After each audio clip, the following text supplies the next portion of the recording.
And well number 7 pumpkin, excuse me, Commissioner Becker. Okay, well, after that, it's, this is a handout, I think most of you have, I'll go through it now.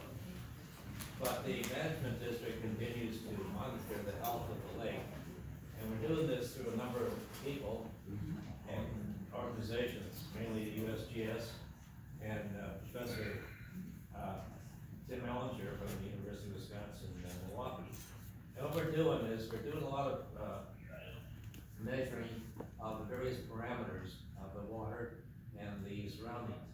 And the important thing is to get a balance between all the parameters, not that they have to be high or low, but they have to be in the middle, so your trophic condition is a stable, neutral position. And that's exactly where the lake is and has been. So overall, it's right in the middle of the trophic index, which means that we have a very good lake, and all we have to do is take care of it and keep it there. Probably the biggest thing is chlorophyll. We do measure that, and phosphorus, and that's a big concern, and they're under control. So the two major things are looking good. We also contracted again with the USGS, who's had their problems. They've had problems that are pretty severe. They claim they're part of COVID, but their analysis has been delayed substantially. In fact, in some cases, a year. That is their analysis of the various parameters. They're back on stream now. We've changed some of the people we work with there just to improve the situation. And it looks like we're gonna get some samples to them very quickly, and they should be analyzed quickly, so we'll see where we stand there. But today, everything seems to be in a neutral position and looking good. What we're also doing is looking at the groundwater situation coming from well 7, in the vicinity of well 7. That's at the Belinsky subdivision there. And what's happening, we're seeing people that are watering their lawns and using the chemicals, mainly phosphorus, on those lawns, and draining down into the lake, and also could possibly draining to where the well is. So we're monitoring that. The thing to remember, this is in the village, it's not the town, so we need permission with everything we do there. It looks like we've been getting that permission, but it does take some time. But we've done some analysis there recently, we're doing more. In fact, this next week we'll be doing quite a bit more. The thing is, the pesticides and the herbicides could be a problem, because last year we did see blue-green algae in the lake, which is a serious toxic algae. So we're very concerned about that. This year we haven't seen it, but we're looking at all the things that could contribute to it and could bring it into the lake. So we're monitoring that. But I think everything is going pretty well there. Based on the initial setback we did have, but I think it'll go forward okay now. Bob Nauto's been on top of this, and it works well with the village, which is very important.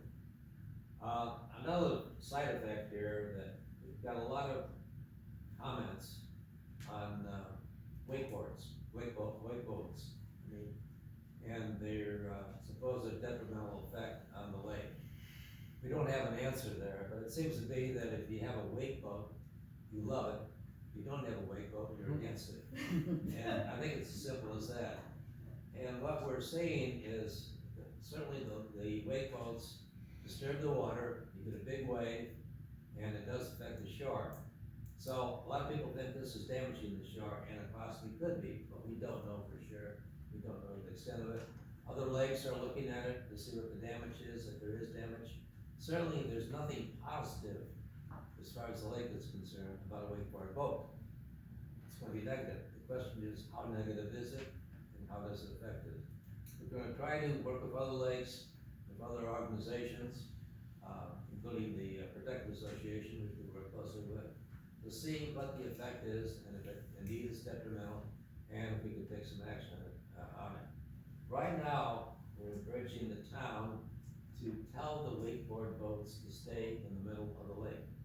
The attenuation of the wave is much better if they're in the center of the lake rather than close to shore. And they're supposed to stay at least 200 feet from shore. That doesn't always happen. But if we can get them out in the middle of the lake, that's a good sign. It's the positive direction. So we'll be watching that as time goes on. Any questions? Yeah. I think you brought up a very good point with the wakeboard boats. As most of you guys know, I rent boats on the lake. I rent fishing boats. I rent little John boats that sit about 15 inches off the water.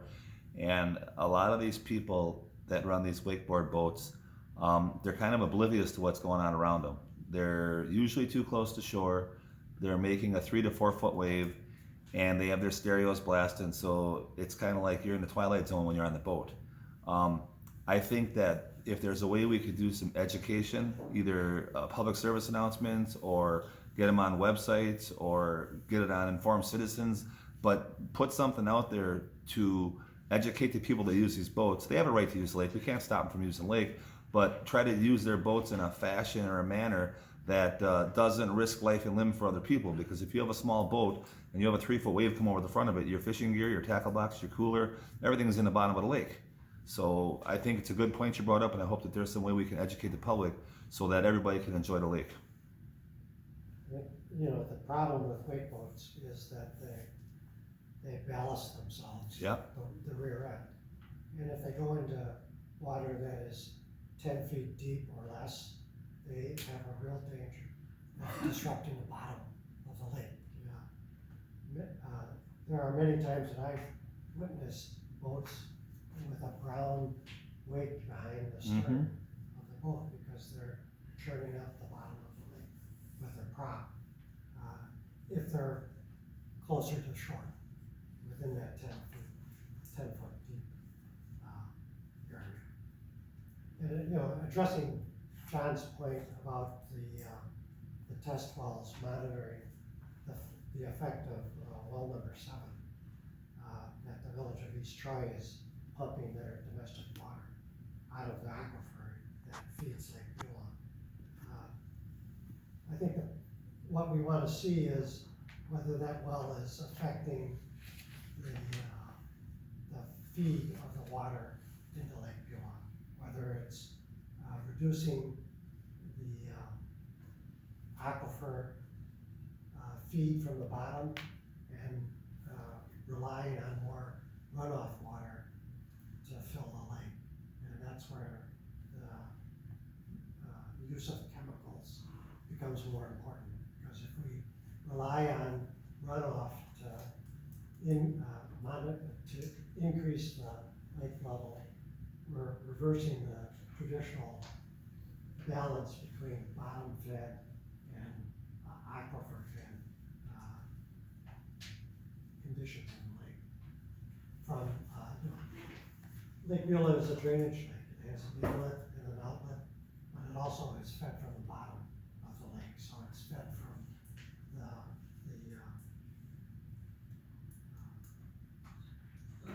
Springs. the springs upstream, and it feeds the Fox Valley, Fox River watershed at the edge of the dam, but it's also filling from the aquifer from the bottom of the lake. That's the importance of the test wells. And of course, it gets rainwater, and of course, that's been diminished slightly, which does not help, because rainwater is very pure, of course. I was gonna say, well 7 is somewhat like a wakeboard boat. I mean, it affects the lake, it's not good, but to what degree is the question. And that's what we're trying to study, is how bad is it? We know it's not good, but is it detrimental enough to cause alarm? Okay, that's all I have. Any other questions? Yeah. I just have a question. At one of the town meetings, this was last year regarding the wake boats, there are buoys on Mill Lake, because that was kind of with the J, and we washed that out and we don't have a lake anymore. Has there been any focus or study to see if that is somehow eroding that area and weakening? You mean the mill lake itself? Well, against J, you know, That's the dam. the Yeah. dam area. I don't know, I know It's the the people. dam, the whole thing, the dam goes from one end to the Oh, other. okay. So to say it weakens the shoreline, anyway, you're talking about weakening the dam. The, So far, we. people that we've had, No people focus on that? who live there said it's improved drastically. Now, to what degree, is it perfect? No, but putting the buoys out really helps. Well, I'm sure it helps, but, I mean, that's a very weak link in the. overall Just so that you picture. understand, we do and have the dam inspected annually. And we watch for any signs of piping. They've done vegetation clearing, the county, just this last late spring or early summer, cleared a lot of the, growth of stuff that they feel is detrimental to the lake, to the dam. And, so, we're watching it, we inspect it every year. I hope that, you know, any thought that it was weakening the dam would meet with action on our part, absolutely, but at this point, we've seen nothing. No, Anything else? We got a few more items we wanna cover tonight, I don't wanna keep you here past midnight. All right, thank you, John. Next item on the agenda, we have, President, Tom, Van Bogart from the LBPIA, and, he's gonna give us a little report. Please. I'll make it real brief. Yeah, they have a bucket of tomatoes out there, so be careful. Okay. We just completed our pontoon event. It was our first fundraiser. We had the idea of doing educational pontoon tours. One of our missions is to help educate people about the importance of the sensitive areas of the lake and how important other aspects of the lake are with some of the history. And we had just under 150 people. We completely sold out the event. We had 50 volunteers who participated as driving boats, being tour guides, working the shoreline, just a lot of support. So we thank everybody for that. We have a meeting coming up where we'll talk about whether or not we're gonna continue to do this. We raised roughly about $3,500 that we will put into our budget for fish stocking or for supporting the hotel initiative. It'll just feed into our budget and our budget items. Our next membership meeting is going to be September 24th in this room at 9 a.m. The guest speaker is gonna be Mike Jones, and he's gonna talk about goose mitigation. It's gonna spend about 30 minutes and then 15 minutes answering questions. But he is the wildlife biologist, DNR Wildlife Service rep, who is responsible for geese in the state of Wisconsin. They've been doing some very successful things on other lakes, and they're gonna talk to us about what we do. What date did you say? September 24th. September 24th. 10 a.m. Okay, we are also working with the group here. We're developing a dashboard on water quality. We'll be talking about that at the meeting as well. We support the hotel initiative that is being done by the land management group, and we will continue to support you any way that we can. And let the record show that we are very concerned about the hotel going in and a lack of environmental studies that would provide any data on the impact to the lake. Because just like you guys, our mission is protecting the lake for future generations and making sure that it's as beautiful 100 years from now as what it is today. We're gonna continue to do our fish stocking. That'll happen this September. We'll be doing it with grade school kids again, and we work with the fisheries biologists to determine what fish species we release. And this coming year, we're gonna be doing both perch and crappies. So, and then also we do a newsletter twice a year. So that next newsletter is gonna come out roughly right around the first week of September. And both Dave and I have deadlines to get our articles in tomorrow, so that that newsletter goes out on time. So Tom Bernhardt is busy working on that. Carol is here, she's our secretary. Is there anything I missed, Carol? I think you got it all. Okay, thank you very much. Thank you very much, Tom, we appreciate it. Can we ask Tom a question? You're a big asset, and we do appreciate it.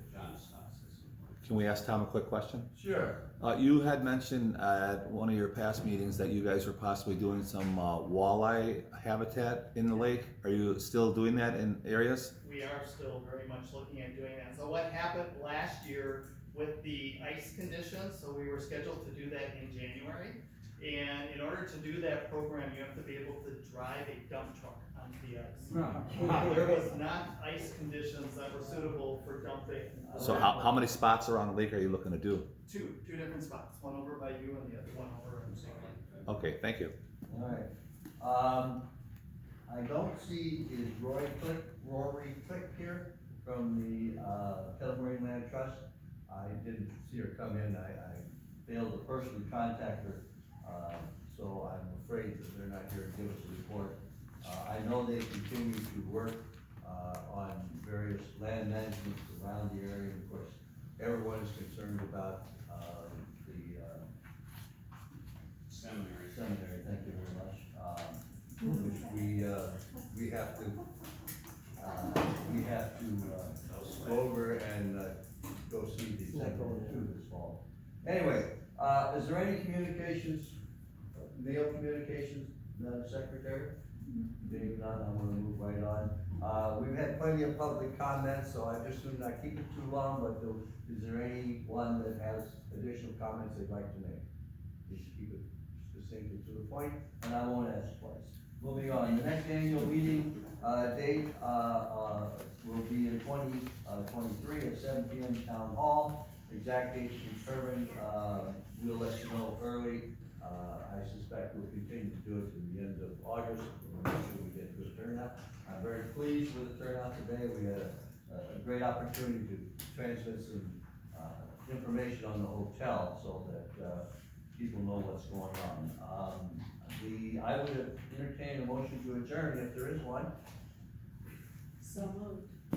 Atkinson and Jess, all those in favor say aye. Aye. Opposed, motion carries, we are adjourned. Thank you very much for coming. Thank you. Congratulations. How's your dad? Here's 22, 24 coming up.